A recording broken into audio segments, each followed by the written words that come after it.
We welcome in everyone on all our streaming platforms at Raiders.com, on all social media. We are here. It's the pre-draft here inside the facility in Henderson. Welcome in on what will be an exciting night that will kick off here in about a half hour. JT the Brick along with the great Eric Allen and Lincoln Kennedy as we prep you for the 17th pick overall. And EA, as we jump back in, you spoke to Gus Bradley. You've been in the building a lot here over the last couple of weeks. It really seems like the Raiders are comfortable now with what they did in the offseason with the defensive line, all the players that came in, led by Yannick Ngakoue, where they can get a defensive player at 17 or at least add to a defense. And leadership. And I think those two things are important because we have a young defense, and a young defense at times when you have Max Crosby leading your defense and he's trying to get sacked, right? He came off a tremendous rookie season and he's trying to go through that next year where you have film. If you're an offensive tackle, you have a book on Max Crosby. You understand what his first power move is, and you're going to stop that. So he's trying to figure out how to be successful, and it's difficult really leaning on young guys to be leaders in the locker room when you're in week 12, you're in week 13, and you're trying to go about your business, but you understand if you're an older veteran player who is successful, how to lead these young guys. So I think not just the competition in the defensive room, but the leadership qualities in the defensive room happen in free agency this year. That's critically important. And then I just think they didn't address the post-safety in free agency, and I think that's just a glaring weakness that we have, and I think that needs to be addressed today in the draft. Lincoln, let's reset for our new audience that's streaming in with us on what you think the philosophy is now on the offensive line. Rodney Hudson gone, Gabe Jackson gone, Trent Brown gone.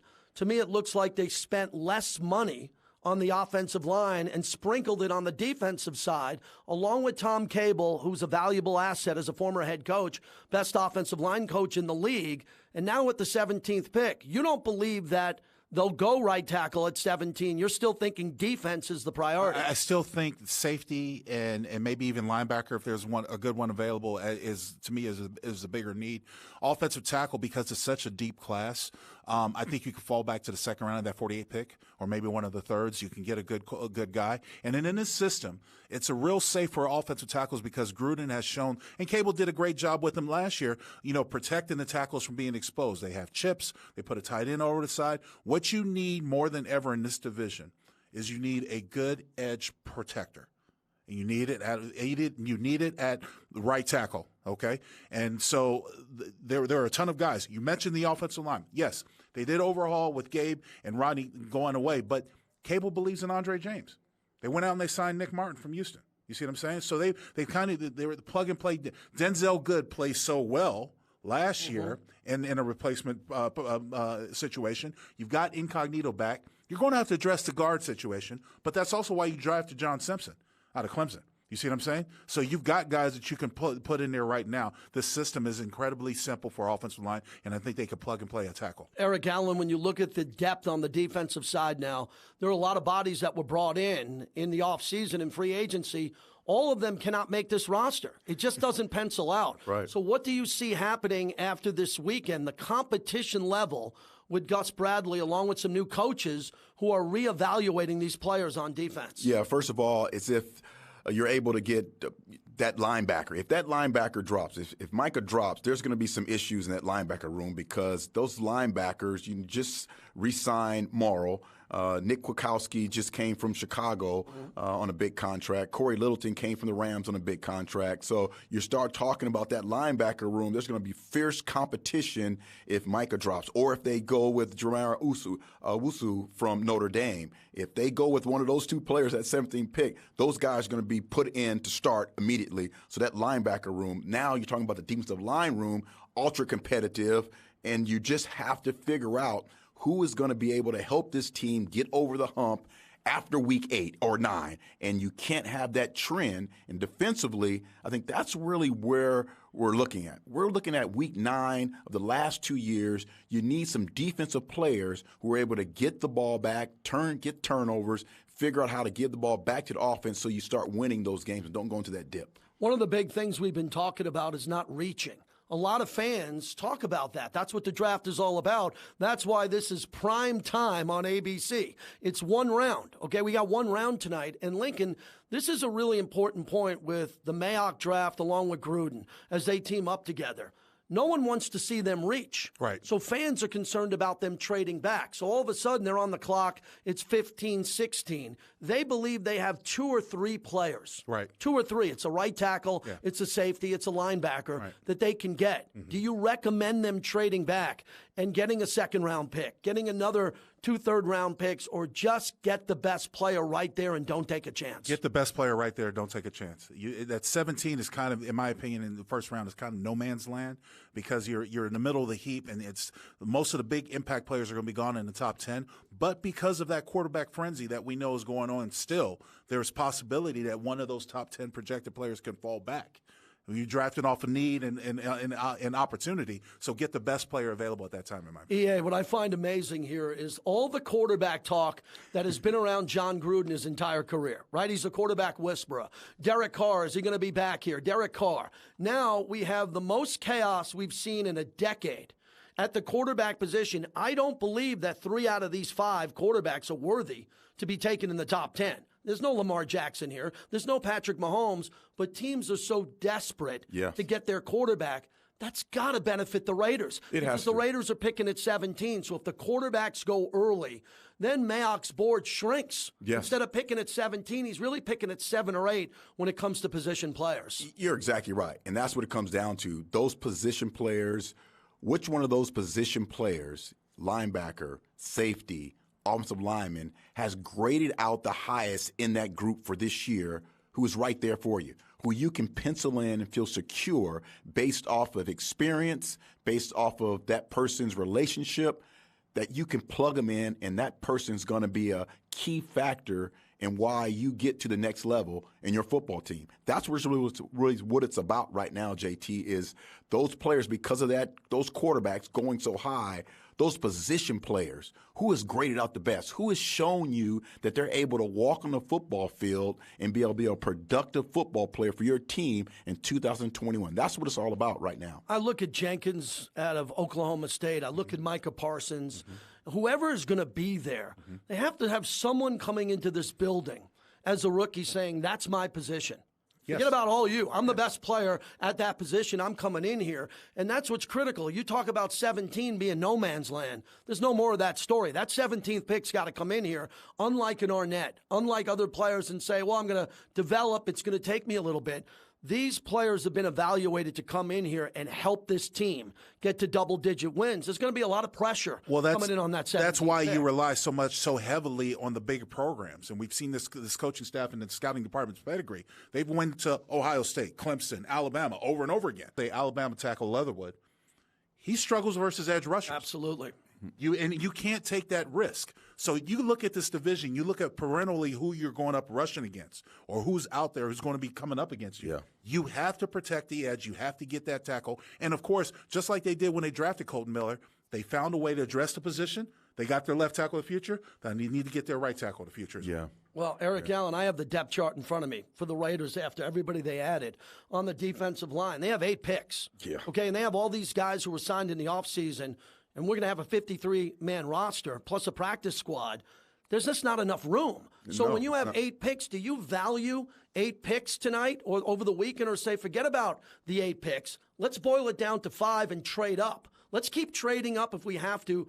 There's no more Khalil Mack talk. There's no more Amari Cooper talk. The organization is poised to move up and be, would you say, more aggressive heading into this draft? Well, I don't think they will. I really don't. I don't think they'll do that right now. I think when this situation, because you're talking about if you're going to move up, you're talking about there's a position player that you want, that you believe will not be there. And you need him to step in and fulfill this gap that, it's only one. And it's not for the Raiders, because that position would be linebacker. And you're just not going to spend the capital with the linebackers you already have in-house right now. And we're forgetting about Tanner. Tanner didn't play a snap last year, and he expected, again, to be a competition in a situation where you're a versatile player, you come from a big program. And so you're pretty sure, like I was, that you're going to be a starter. I mean, they're coming to you saying, hey, we have the 17th pick.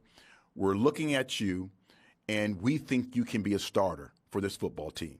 And as a player, you're sitting at, ready for that phone call, and you're right. You're thinking, if I get this phone, first of all, I think you have to have someone who's experienced with the COVID thing. And Gus has been experienced with it. He's went through it like everyone else has.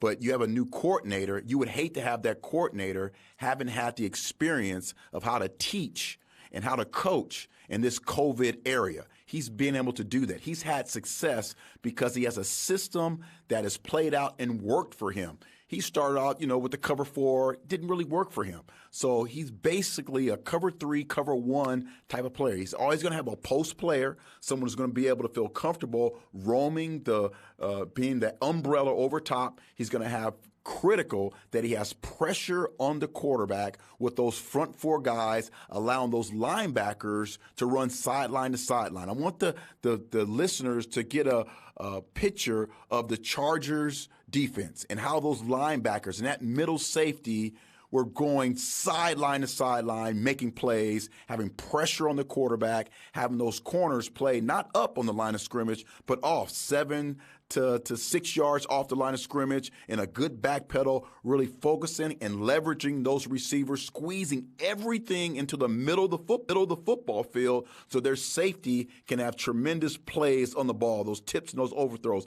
That's the kind of picture we want for those Raiders defense next year. Great pressure up front, those corners squeezing those routes from outside to inside, those linebackers being very, very athletic, running from sideline to sideline, tipping balls up, and that free safety, they're getting those tips and overthrows. The 6-time Pro Bowler, the 3-time Pro Bowler. I got the All-Star team, and next year we have the draft in Vegas. Yeah. I'm predicting 1 million people on the Strip. They had 600,000 in Nashville. Right. It looked good. It's raining in Cleveland. Look at the difference between Cleveland and Las Vegas. Right now, right? Yeah, we got a year to get this ready. Yeah. When we come back, we make our picks. We'll tell you who we believe the Raiders will take at number 17 as we continue. This is our pre-draft show. Everybody who's joining us at Raiders.com on all our social media platforms. It's a celebration of the Raider Nation. JT, along with Eric Allen and Lincoln Kennedy, live from the facility right here in Henderson. The Raiders pre-draft as we get you ready for the top of the hour. Raiders.com and the Las Vegas Sports Network on Raider Nation Radio, 920 a.m. What's up, y'all? It's Max Crosby. And this is my draft story.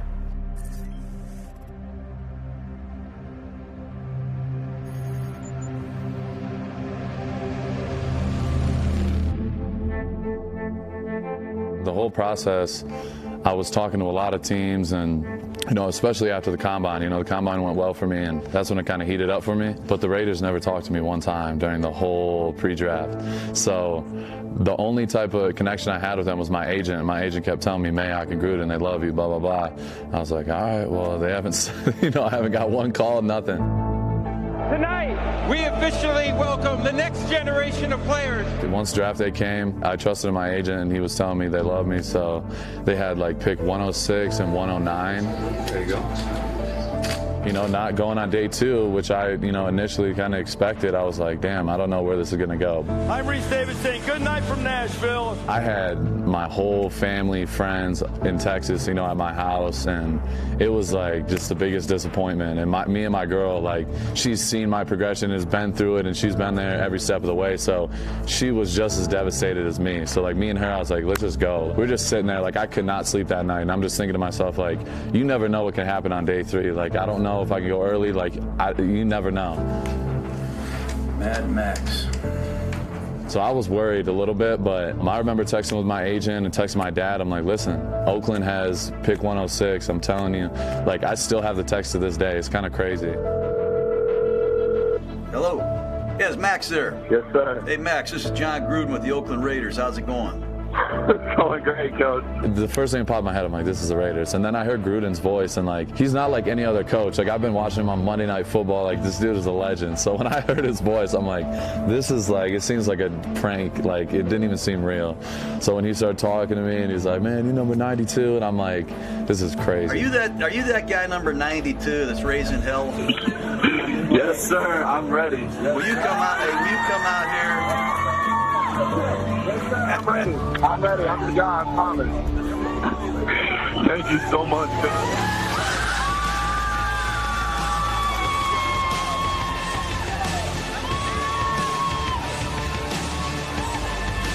You know, they saw what, my agent saw and, what I've always believed in. I feel like I produce at a very high level. It doesn't matter where I played. Eastern Michigan, people like to use that as a knock and things of that nature. And for me, I always have been that confident type of person. I've always believed in myself. So I knew when Gruden believed in me, that gives me strength. I'm like, listen, this dude is picking me where, a lot of people didn't think I would even go. Some teams have me undrafted. Some teams have me 7th round. So I'm like, listen, I'm going to go there. I'm going to do everything I possibly can to be the best player I can be. And, I feel like I've been doing that, and I still have a whole another level I can tap into. So I'm fired up. I'm excited.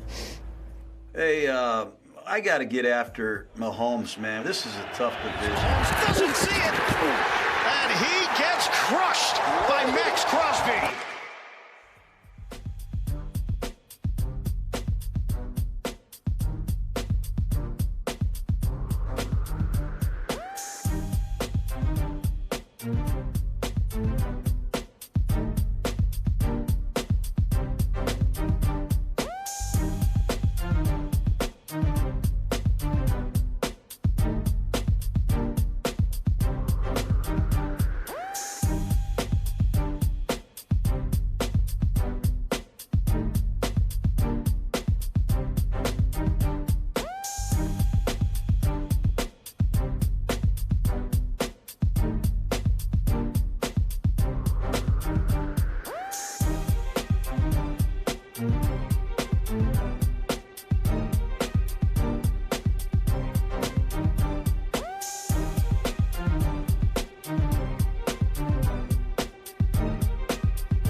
Brought to you by Modelo. A taste that's pure gold. Modelo, brewed for those with a fighting spirit. JT along with Eric Allen and Lincoln Kennedy.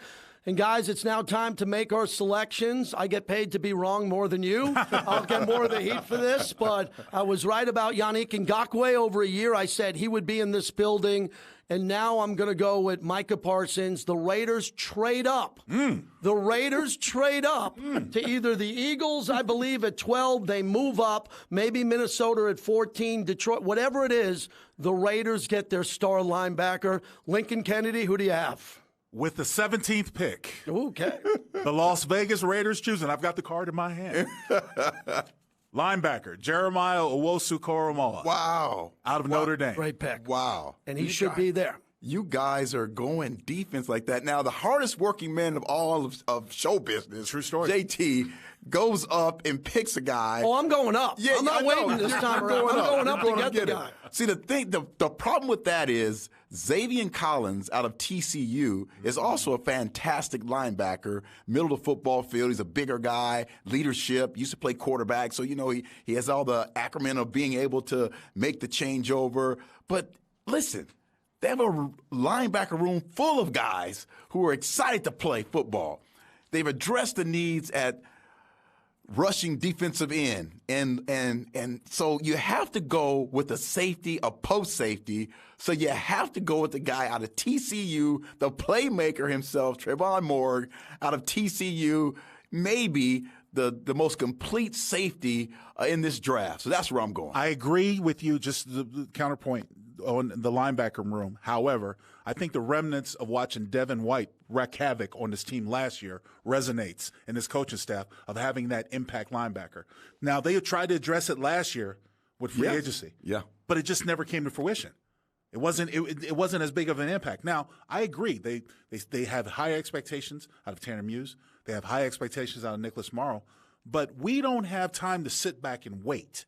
You have to win, and you have to win now. And if defense is going to send a message with a guy like putting Abram in his right spot and send a tone, got to have that linebacker that's going to do the same thing. I'll tell you guys, the one thing that can benefit this, couple of things that can benefit the Raiders. The biggest move would be all these quarterbacks go early. I'm talking about 5, not 4. 5 go quickly. Everybody goes on a run and gets their quarterback. And then everybody worries about the run on the tackles. We know Penei Sewell's going to go either 5, most likely to Cincinnati. But what happens if Rashawn Slater drops? What happens if we get to a point where the best tackle is still available and the Raiders can get him, and it's not Jenkins, who a lot of people believe is a plug-and-play starter there? And I don't know, Lincoln, because we can talk about 5 quarterbacks being gone and 3 of the right tackles before the Raiders select at 17. Yeah, you got Slater out of Northwestern, who's incredibly smart. Again, the big deal on the evaluation, in my opinion, especially with right tackle, is edge protection. How much were they exposed in college, and how can they translate on the level? Now, I know that Cable and Gruden can protect them with this scheme, but you need a road grader, because short yardage was a problem. You got to have somebody who's going to punch in 14 blasts. But you really believe that this is important, that Penei Sewell, Rashawn Slater, and Christian Darrisaw, all 3 of them could be gone before 17 and 5 quarterbacks. Yeah. Think of that. Then the Raiders are sitting there and all the tackles that they could want. And then that brings us again to Tevin Jenkins out of Oklahoma State, who I believe would fit in and would start instantly, and that would be a pretty good play. Could you get him in the second round, though? You could. That's why I said it's not 17. See, the thing is, and somebody's going to mess up. Always. Somebody's going to mess up. Watch something like I honestly envision, with all this quarterback controversy or whatever how you want the drama, the dilemmas, if you will. Watch Penei Sewell drop to number 12 and go to the Giants. Yeah. You see what I'm saying? Watch something like that. You're going to have a top 5 player that's going to fall out of 10, which benefits the Raiders at 17. Oh, and your expertise, what happens Patrick Surtain and Horn are both there, because the Cowboys are at 10. What happens if those guys are around? Right. And it gets to 12, 13. Again, because we feel like the Raiders have a lot of draft equity locked into the corner position. But if they feel like that corner, even fairly out of Virginia Tech, I believe, even if he's there, I mean, he's graded out. Caleb Farley, he could drop all the way. COVID, he's been dropping, and he might drop back down. Right, he can drop back down. He's a 6'2", 200-pound. He's that what everybody nowadays dreams of, that big, long cornerback. So there's going to be, but again, I think we have too much equity in that position, and it's still early. We have 2 guys we just drafted, and they need to perform well. So this is not an issue. So again, I think when you start talking about who you have in your room already and what you're projecting for this football team with your new defensive coordinator, Ron Miles, who we talked about, has had a great track record of getting defensive backs into the Pro Bowl and getting lots of numbers. And those are kind of things you're thinking about. It's all about, right now, JT, getting the football. You can be a great, hard-hitting guy. No, it's about getting the football. And so the players you choose at that 17 has to be someone who's going to be around the football. Can I just throw a little caveat? We've thrown around a bunch of names, and we're talking about players dropping. We also talked about the attention that they played to defensive line. There's a young man coming out of Michigan named Kwity Paye. Love him. Another edge rusher, but everybody's complaining. Do we have an edge rusher already with Yannick Ngakoue, Mad Max? And what about on the edge from the linebacker position? You just said that we have to generate pressure, right? Yeah, and it helps every aspect of defense. Every room is excited to see somebody getting after the quarterback. And look, I know you added in Ngakoue. I know how Max Crosby has played, but Max Crosby there was a lot of attention given to Max last year on offenses playing against him, so it negated a lot of number of sacks. Got to generate pressure. There's no Nick Bosa in this draft, but you got to have somebody who can get on. Guys, can they move this next year to the Bellagio Lake or in front of Caesars? I'd like that. We're going to have 1 million people in Las Vegas. Las Vegas is going to do the draft better than the NFL could ever dream of, and that's a year from now. You got TV requirements tonight. We'll be on the radio afterwards at 9 o'clock Pacific time. Great to be on Raiders.com. For everybody listening throughout the Raider Nation, thanks to Bobby Machado back in studio, the entire team here in this beautiful broadcast center. The draft here at the top of the hour, the Raiders at 17. We'll be back on tonight at 9 o'clock Pacific time on the Raider platforms again. Enjoy the draft, Raider Nation. Have a great time a year from now right here in Vegas. Hopefully the Raiders have a great night. Enjoy it all right here on Raider Nation Radio and Raiders.com.